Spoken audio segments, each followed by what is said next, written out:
started to ask everybody that's doing forward a little bit more. We'd like the things to be more inclusive so the speakers can be engaging. So just see if that just go screw up a couple seats if you don't mind. Appreciate that. Well, so we're going to get into things. Our first speaker is Sway, and I'll go ahead and let him get into it. I'm going to play this video, and then we'll get going.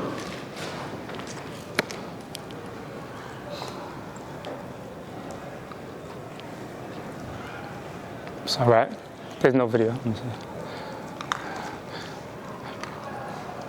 So this is just a highlight reel, essentially introducing who I am. That's me in New York City during the pandemic, during 2020 when it first hit. Me and my team put that together. I'm here with my team at Hero Leadership Group. My creative director, Aaron. Think of him like the Ryan Coogler to Michael B. Jordan, is what I like to say, all right? So that's me at Michigan State, spending some time being able to empower our young people, our students. I know I look young, but a little bit more seasoned. And so back when I first started Be Your Own Hero, essentially it was a journey, turning obstacles into opportunities. And today, essentially we're gonna learn within the 12 minutes, 10 minutes, right, how to be your own hero. All right, HERO is an acronym, H-E-R-O, and I'm gonna get into what those acronyms mean. Make sure this clicker works before I get started. All right, make sure this clicker works. Yep, click that green for me. There we go, all right, we're all set, all right. All right, so being from New York, I'm from the Bronx, from the X, all right, so essentially I was born around the time in the 90s. I don't like to tell my age too much, but I was born where the era of hip hop was real big. And so I wasn't a rap artist, things like that, but later on, I like to introduce myself as an artist. That's why he called me Shway. My name is Schwartzen Precil. All the students, the kids I work with call me Mr. S. I'm also a coach and a trainer. All right, so if you've got the opportunity to read a little bit of my bio, I'd love to connect with you afterwards. But for the sake of time, I would definitely just like to start off with something from my heart. I've written maybe 20 original spoken word pieces, and I just want to share a quick 90-second word piece when it comes to the wordsmith. All right, a cappella. All right, so there was an orphan boy who went away to pursue his dream, a one-way ticket to college to join his basketball team. Born and raised in the streets of New York City, he left it all behind, not a soul to guide the boy or his young, naive mind. Rooted in culture, with no family to call, the boy had lost himself. His one-way ticket to college took a toll on his mental health. The boy was slapped with the reality of what it meant to be a man. Yeah, you can cry, but no one will be there to hold your hand. No parents to call, no one to talk to. It drove the boy insane, so smoking and drinking every single day to numb his internal pain. See, the boy who was raised in the streets of New York City, he wasn't so tough. One day, he took a knife to his throat and said, I have had enough. Life had bullied the boy, and it came down to this. Face to face with death, the story takes a plot twist. You see, the boy thought he was going away to pursue his dream, but in reality, it was God's plan for the boy to be redeemed. So, you might be asking, whatever happens to the boy that goes away to pursue his dream? Well, that exact story can be found in my first book, chapter 13, and he's giving glory, standing right before you, to the one true King. Y'all know spoken word? Yeah. So thank you. That's just a little introduction to what I've done, right? I'm an author, I'm an activist, I'm an educator. I've been in education 8 years. And I transitioned how we go from poverty mindset, right, to the prosperity mindset, right? For what I call from grit to gold, or in science, I like to say from surviving to thriving. I say surviving because there's part of the brain called the amygdala. I introduced that during the curriculum, right, called the amygdala. That's responsible for fight, flight, freeze, right? And now it's a new one called fawn in psychology, right? The one where you kind of give up more than what you're supposed to, and you kind of people please and things of that nature. The reason why that's so important for today, especially for student athletes, especially in the post-pandemic world, where whether we acknowledge it or not, during the pandemic, we was all operating in that amygdala, right? We all know the frontal lobe, the one that's responsible for decision-making, right? Good judgment, planning. We're athletes. I played college Division II basketball. I played 6 years overseas, right? And I'm going to get into my story when it comes to that. But essentially, a lot of us don't understand the science behind our brain, and some of us react in the way we did. I'm from New York, where a lot of us, we don't really speak too much unless we're spoken to. I was put in a foster care system where essentially I was deprogrammed to ever cry after the age of 8. I remember this bald dude, one of my foster fathers. He was about 6'4". I got placed into a New York City Staten Island home. I was 6'4". He was 6'4". I was about 8 years old. I was with my 9-year-old brother. And he said, boy, I'm going to give you the first rule of my house. He slapped me right across the face, right? And it'd be different if it was your own parent, right? It's different if your own parent. Your parent, they give you reins. Everybody got their own rules and all that. But I'm a foster child. And so I hit the floor, bounced back up, started crying. One of those cries, started real hysterical. And he did it until I was completely numb. And so by the time I was in 6th grade, got into my first real fist fight. And in that foster home, think of it like a group home. It was a group home where you had to fend for yourself. 4 boys, 2 girls. And you had to fend for yourself.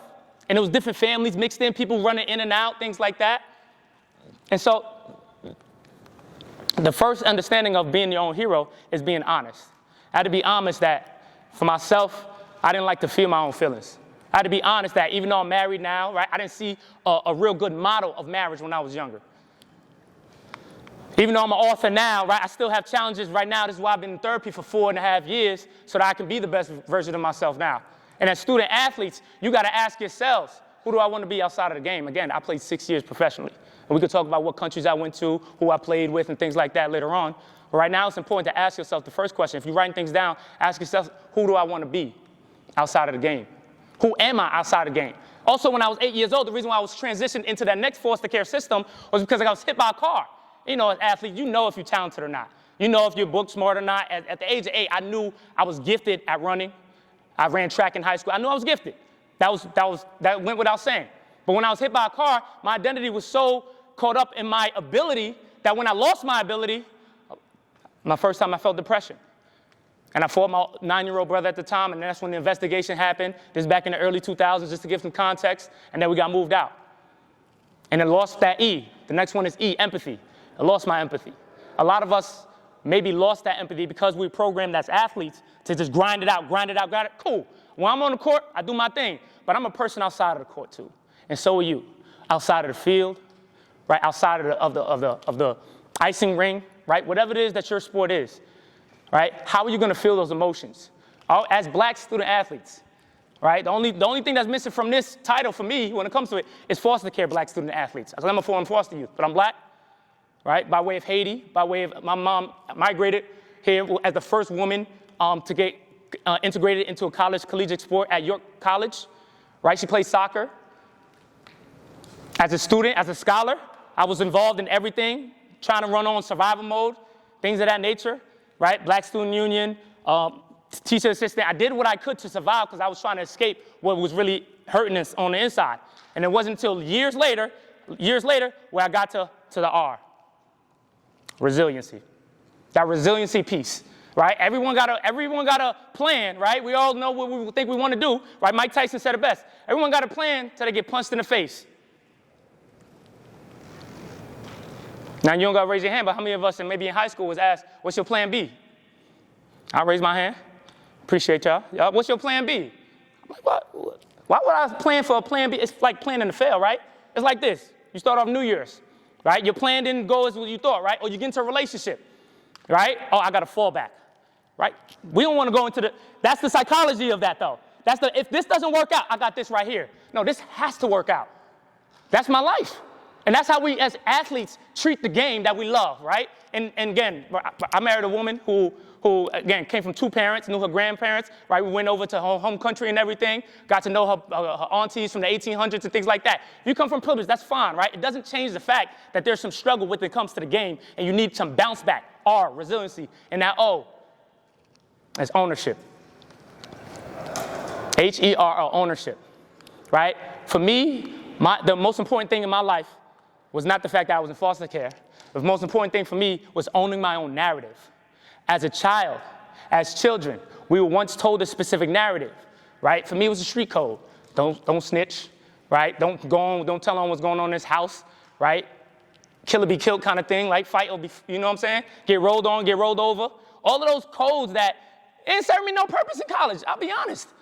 Like, it didn't serve me anything. Like, it didn't teach me how to be studious as a student athlete. It didn't teach me how to go to class. It didn't teach me none of that. And I'm going to be honest, I had a lot of privilege in high school because I was a star player, right? And so the teachers was already passing me with a 2.3 without even asking me if I knew the work, not knowing I was going to be a scholar athlete, not knowing I was going to be an author. And those are the moments that you have to take ownership. What is your ownership that you take in your life? outside of the game. We all talented, right? So what happens when we hit a crisis, right? Usually it's a change that happens. We break up, right? Let's say relationships. I think I use that a lot because I'm in marriage counseling, and I say that as a good thing, right? Once the crisis happens, the change then happens, right? You start getting bitter. You start moving a certain way. Start acting different, right? What we do here at Hero Leadership Group, we flip it, and we tell you to take the choice, right? Be conscious about it, right? Have a conscious mind. Now, for me, my conscious came through spoken word. It came through rhythm and rhymes, birth of hip hop, right? It came through this flow, energy dancing. I had something outside of the game of basketball, for me personally. Now, what is yours? Right? Asking yourself, taking a moment to ask yourself, what is yours?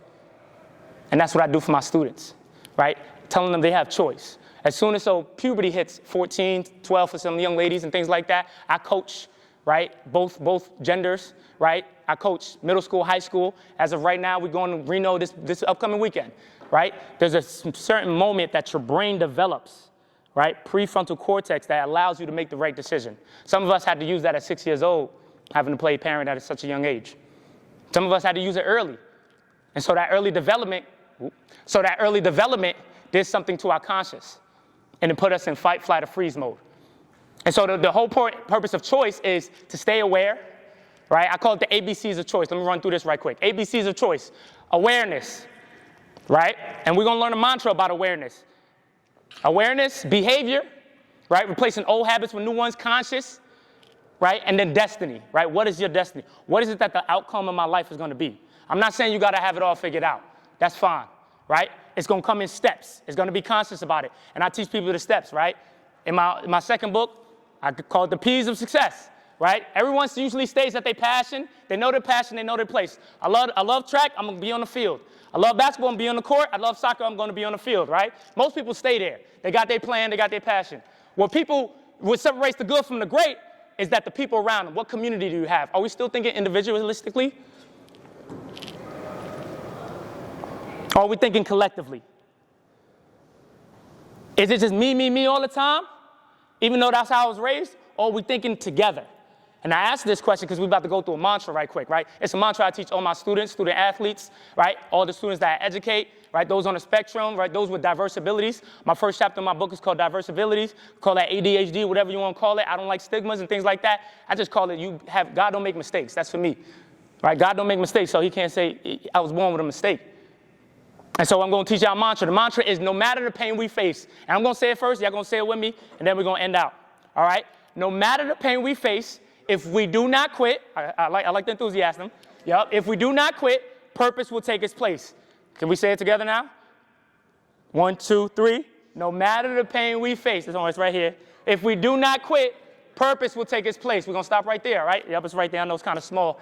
All right, yeah, I want to run right quick through this. So purpose, right? I believe that there was a greater purpose to my life. Now, I met my mother at 25 years old. Right? I knew there was a purpose to just playing basketball beyond just the game of just making a living. I wanted to be a family man one day, even though I never came from a real proper structure of family, right? I wanted to treat my sisters right? I got a lot of nieces and nephews, mostly nieces, right? And I see the heartbreaks over the years, right? I'm not trying to say I'm a dapper guy and things like that. I'm not trying to get into all that. What I do know that there was a sense of care there, right? A sense of purpose, that life is just more than just running on survival mode. I wanted to thrive. So we're going to try this again, all right?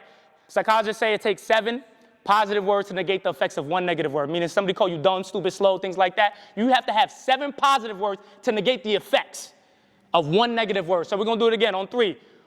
If you need some help, it's right there. 1, 2, 3. No matter the pain we face, if we do not quit, purpose will take its place. Cool. We're going to do it one more time, all right? Because I ain't hear y'all. Hear me. We're going to do it one more time, all right? 1, 2, 3. No matter the pain we face, if we do not quit, purpose will take its place. The purpose, listen, you're going to cry, you're not going to cry forever, all right? If you're going to hurt, you're not going to hurt forever. The pain will subside. However, if I quit, I will never get to that purpose. We're going to do it one more time. Let's try to stand up this time, all right, ladies and gentlemen? Yep, we're going to do it. I know I'm going to make y'all a little uncomfortable. Yep, we're going to make y'all a little uncomfortable. And we're going to do it because we're going from surviving to thriving. All right, I know some of y'all don't know each other. Some of y'all do, right? We're going to do right. I don't know this brother right here. We're going to lock arms right here, all right? We're going to do it right here, right? Y'all lock arms with your teammates and things like shake a hand, meet a friend, right? All right? Lock arms. Meet a family member, all right? We're going to do it on 3. All right, let's do it real loud, all right? Come on, come on. On 3, 1, 2, 3. No matter the pain we face, if we do not quit, purpose will take us. Let's try that again. Let's try that again. All right, let's blow the roof off. 1, 2, 3. No matter the pain we face, if we do not quit, purpose will take its place. All right, give yourselves a round of applause, ladies and gentlemen. Good job, all right? All right. I'm going to finish up. I'm finishing up here shortly. Before I leave you with one last mantra, all right, you're more than welcome to take this survey right here. All right, you can pull out your QR code. As a thank you, I will be giving away raffles. I'm also at the marketplace. All right, as soon as you finish the survey, what I'll do, I'll give you a little raffle. Just wave up your phone. Let me know if you're able to, give me a little feedback, a little talk. Use the code TALK, talk. TALK, I don't know if you can see it from there. Use the word talk, because there's a quick, brief 15-minute talk. And what I'll do, I'll give you a bonus for filling that out. I got a little wristband that say "Be your own hero, turning pain into purpose." Yeah, I got you one. Yeah, I got more in the back. Here you go. See that? She done asked. I got more in the back as well, so y'all can see me afterwards.